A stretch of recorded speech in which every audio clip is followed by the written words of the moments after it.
प्रातः क्लास चल रहा था 15/9/1968।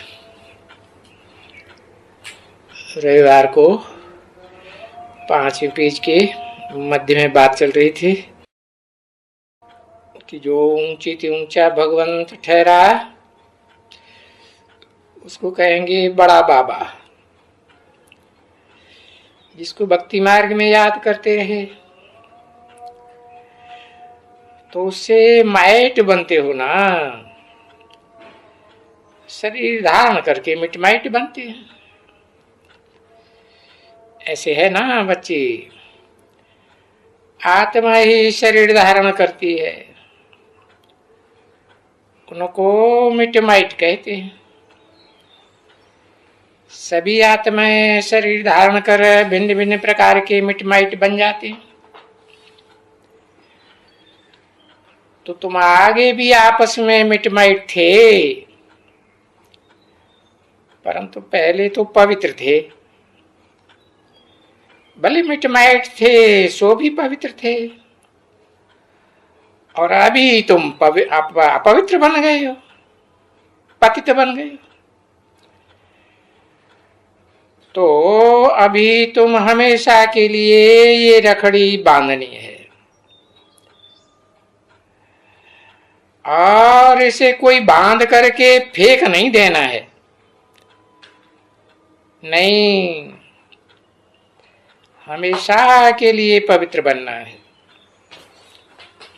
देखो समझाते कौन है? ऊंचे से ऊंचे भगवान समझाते हैं ना। वो है बड़े से बड़ा माइट है। इनसे बड़ा तो माइट और कोई होता ही नहीं है। अच्छे अच्छे बच्चों को, अरे तुम अच्छे अच्छे बच्चों को, तुम लोग को शर्म नहीं आता है? आगे तुम पवित्र ही तो थे, अभी तुम अपवित्र बन गए हो, मुक्त पलित बन गए, तो तुमको शर्म नहीं आता है? जो पतित बन गए हो, छी छी बन गए,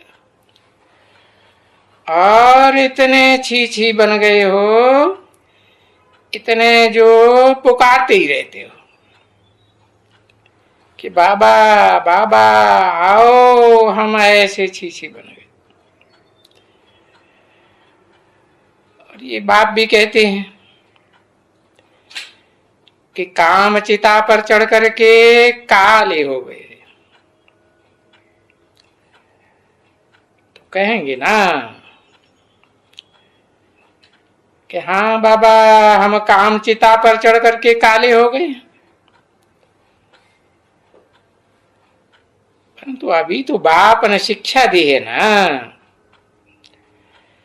तो अभी तो समझते हो ना बरोबर। बाबा जो आकर के कहते हैं तुम काम शिक्षा पर चढ़ करके काले हो गए, अभी ज्ञान शिक्षा पर बैठते हो, तो अब प्रतिज्ञा करो पवित्रता की।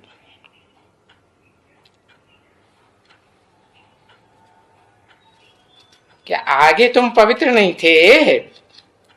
पतित थे क्या? नहीं थे ना। तो अभी पावन बनो। तो अभी यहां वाले जो हैं, वो यहां वाले तो ठीक हैं जो बैठे हैं, परंतु जो बाहर में रहते हैं सारी दुनिया में इधर उधर, अभी उनको कैसे समझावे सबको? तो देखो, इसलिए ये फर्नीचर है,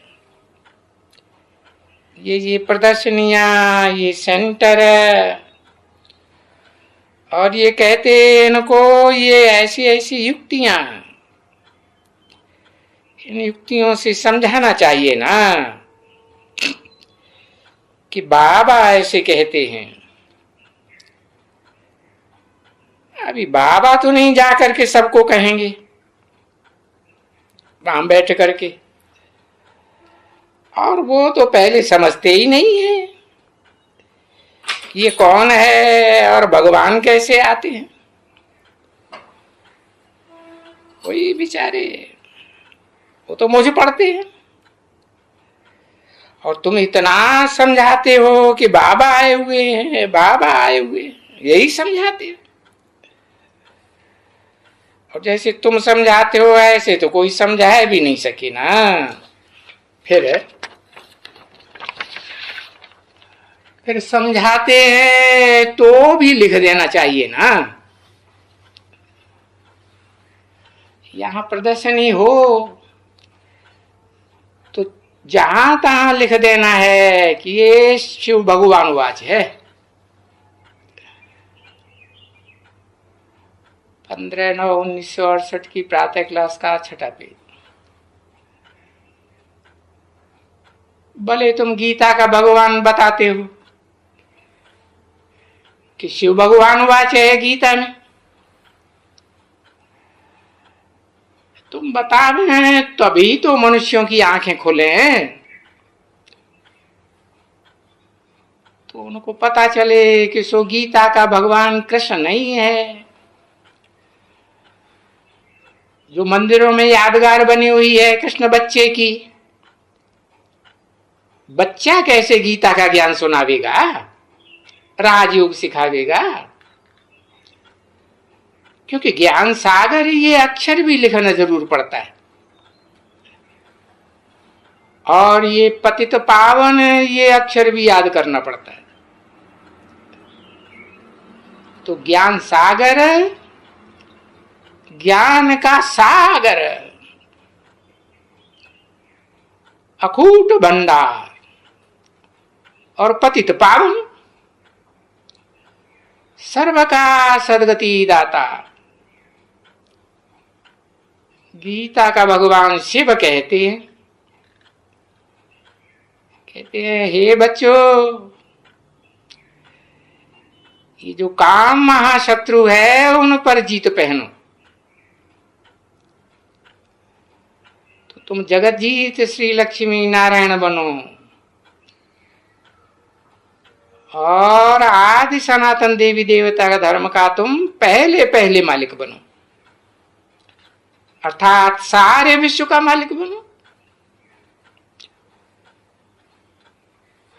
तो जब विश्व के मालिक थे तो तुम पवित्र थे ना।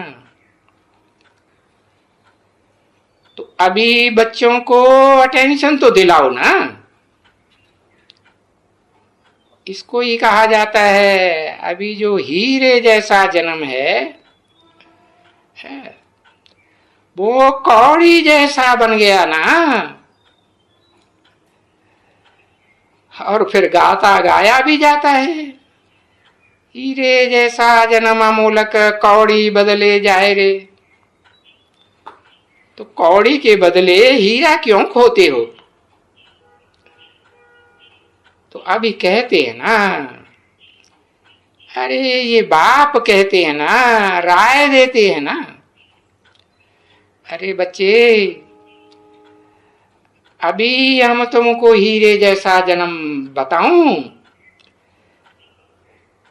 उसके लिए सिर्फ तुम पवित्र बनो। ये हम समझते हैं कि आधा कल्प जो पतित बने हैं वो आदत तुम्हारी छूटती नहीं है पतित पने की। देखो कि छूटते छूटते आदत छूटती है। तुम बच्चे तो अनुभवी हो, जब पतितों को उनको भिख नहीं मिलता है तो कितनी धौनी करते हैं, एकदम कितने गर्म हो जाते हैं, कामेशु क्रोधेशु हो पड़ते हैं। तो फिर उनको समझाना पड़े ना, अरे भगवान वाच है, तुम्हारा हीरे जैसा जन्म था और तुम देवता थे। अभी तो तुम्हारा कौड़ी जैसा जन्म। अभी फिर भगवान कहते हैं कि काम महाशत्रु है, इन पर जीत पहनो। और जीत पहनेंगे तो फिर जगत जीत बनेंगे। तो फिर क्या तुमको जगत जीत नहीं बनने का है? इन काम शत्रु के ऊपर जीत पहनो और फिर जगत जीत बनो। क्योंकि ये अब अंतिम जन्म है, इसके बाद फिर पुरुषार्थ करने का कोई जन्म नहीं मिलेगा। और ये तो जानते हो कि बाप तो आते ही हैं अंतिम जन्म में, अंत में आते हैं ना। तो बरोबर ये पुरुषोत्तम संगम युग है। पुरुषों में उत्तम ते उत्तम पुरुष यहां प्रसिद्ध प्रत्यक्ष होते हैं। और यही समय है जबकि मृत्यु लोक से अमर लोक में जाने का है। तो ये संगम हुआ ना, तो ये तुम्हारा फिर पिछाड़ी का जन्म हुआ ना। तो ये पिछाड़ी का जन्म है। हाँ, कोई जल्दी मर जाता है तो भी तो कहेंगे ना पिछाड़ी का जन्म है। और बच्चे, स्थापना तो जरूर होनी है। तो बाप बैठ करके समझाते हैं। ये सिर्फ जा करके रखड़ी बांध करके आया, वो तो कोई बात ही नहीं हुई। ये कोई बात होती है? अरे ये सिर्फ रखड़ी धागा बांधने की बात थोड़ी, ये तो तुमको समझाना पड़ता है अच्छी तरह से। और समझाने की यही बात अच्छी होती है। जब भी कोई अंदर आते हैं तो फिर उनको ऐसे बैठ करके समझाओ कि तुम पावन थे, नई दुनिया थी, अभी पुरानी दुनिया में तुम पतित बन गए हो। और ये बात बाप बैठ करके समझाते हैं कि अगर फिर तुम पावन बनना चाहते हो और पावन बनकर के सुखी होना चाहते हो, अथाह सुखी, अभी वो सुख अथाह तो नहीं है ना। सुख क्षण भंगुर है और दुख अथाह।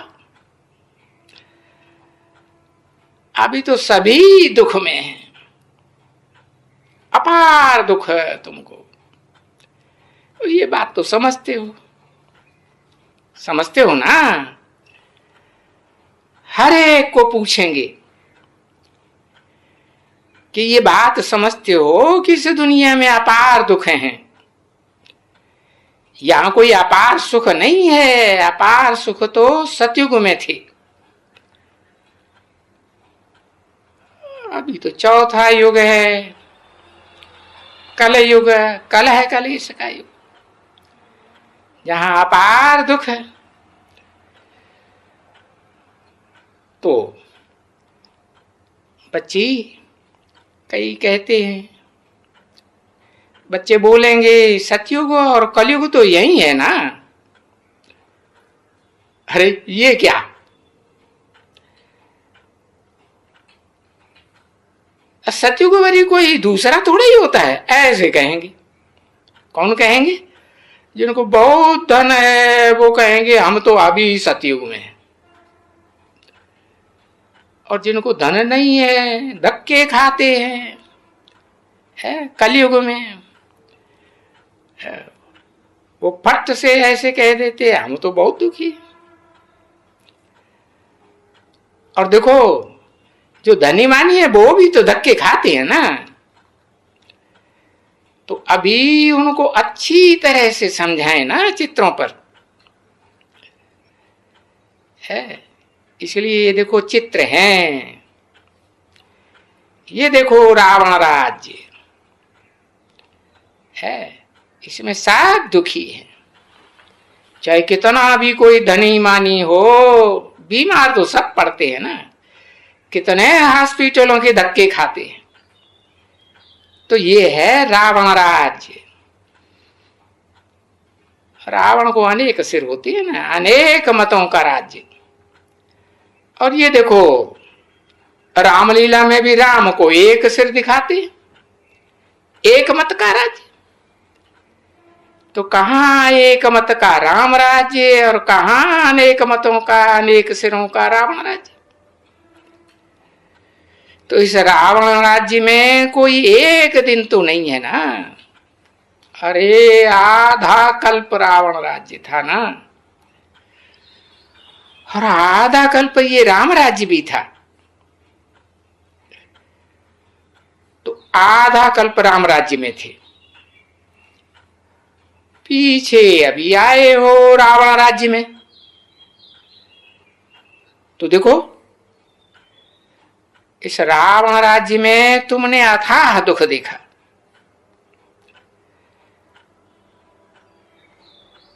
तो फिर अब क्या करो। रावण राज्य में काम चिता पर चढ़े तो अथाह दुख। तो अभी तुम काम पर जीत पहनो ना। बाप तो तरीका बताते हैं ना, बस एक ही बात है। क्योंकि इस काम के पिछाड़ी है करेक्टर सुधरने का। ये भी जो सन्यासी हैं, तो ये इन सन्यासियों में क्या क्रोध नहीं है? और इनमें तो बहुत भारी क्रोध आता है। तो जब ये क्रोध आता है तो और सब अवगुण इनमें है। ऐसे नहीं है कि कोई अवगुण नहीं है या लोभ नहीं है। अरे भूख तो सबको लगती है ना बच्चे, वो तो कहते हैं कि भाई घर छोड़ करके हम खाली आते जाते हैं, हम कुछ घर से ले जाते हैं क्या? अरे नहीं ले जाते हैं, जंगल में चले जाते हैं, फिर यहां अभी अंदर शहर में क्यों आते हैं? है? क्यों अंदर आकर के इतने मठ पंथ बना के इतना बड़ा धंधा बना के बैठे हैं? देखो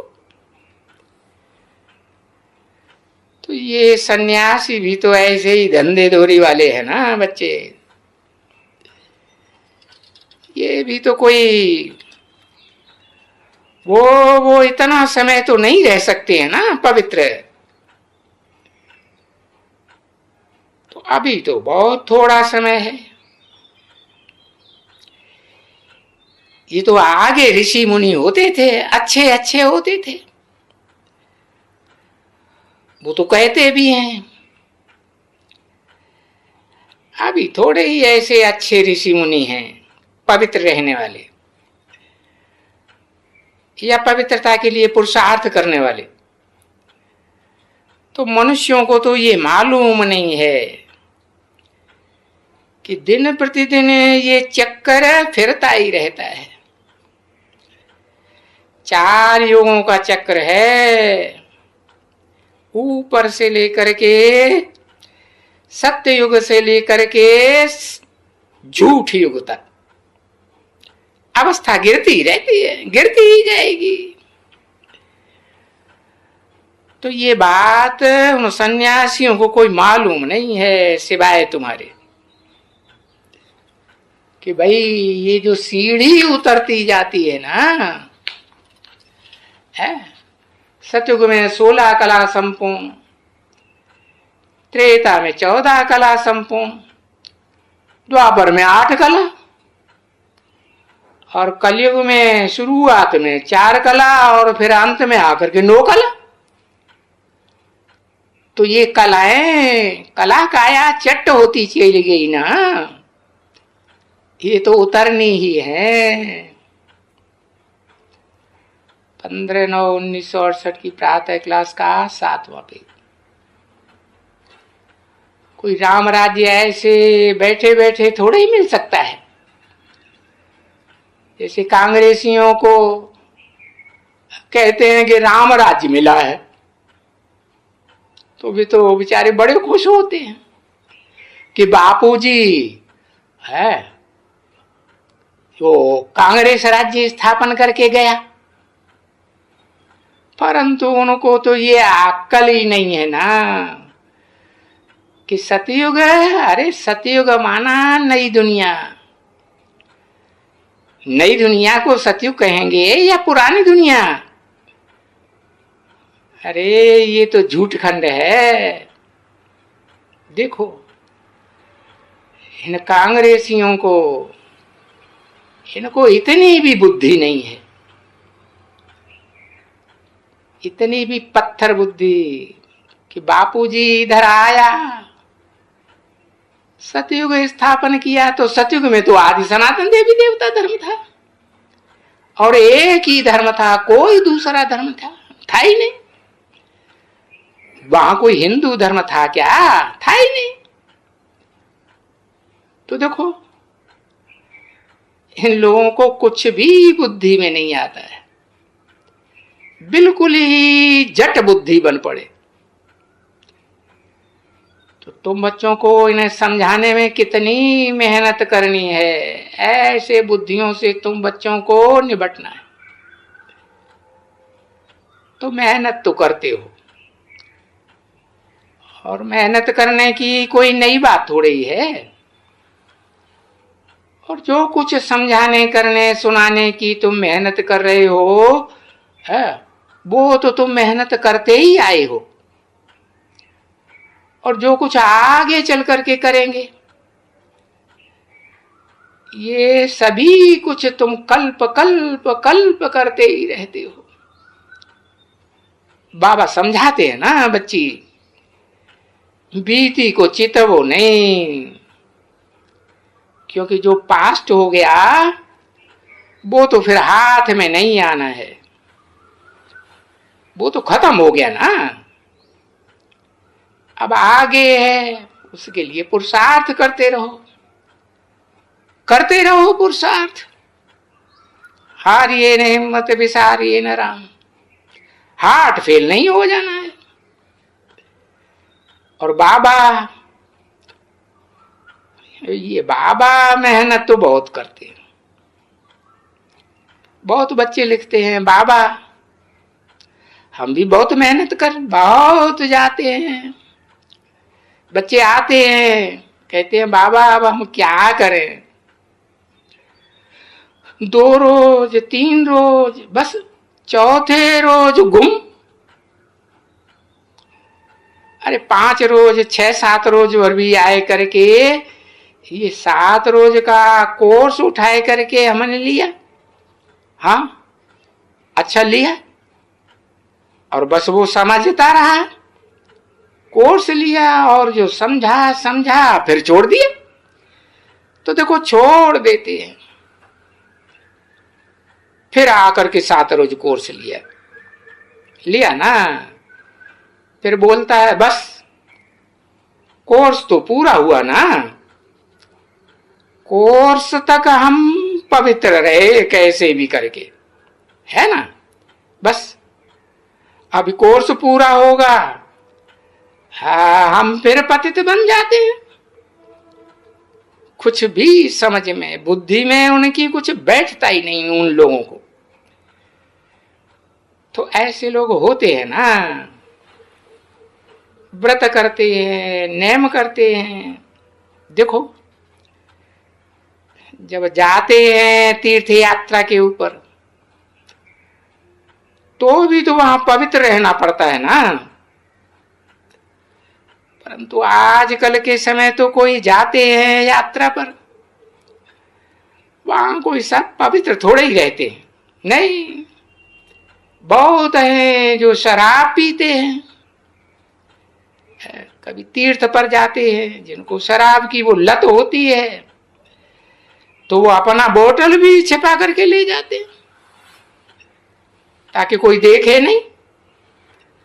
अरे बड़े बड़े अच्छे आदमी, बाबा ने खुद देखा है, बाबा के पास निर्माण होके आके रहते हैं और कोई शराब छिपा करके ले आकर के रहते, पीते ही रहते और निकले हैं तीर्थ करने।